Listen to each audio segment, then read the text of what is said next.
అంటే విశ్వవసనామ సంవత్సరం అనేది ఈ పంచాంగాన్ని అభిషేకం చేయడం చాలా పవిత్రమైన కార్యమని నేను హృదయపూర్వకంగా భావిస్తున్నాను.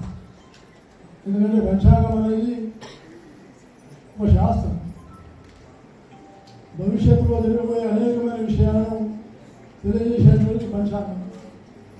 ప్రపంచంలో బహుశా ఏ దేశ సంస్కృతి లేనటువంటి గొప్ప గణితమైనటువంటి శాస్త్రం ఉన్న దేశం ఏదైనా ఉందంటే, శాస్త్రీయమైన దేశం ఏదైనా ఉందంటే అది ఒక భారతదేశం తప్ప ఇంకా వేరే దేశంలో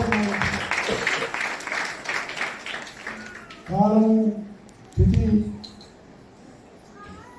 మన వాస్తు, శుభకార్యము ఎప్పుడు చేయాలి, ఏం చేయాలి, ఏం చేయకూడదు, అన్ని విషయాలను కాలమానంతో నిర్వహించి సంవత్సరం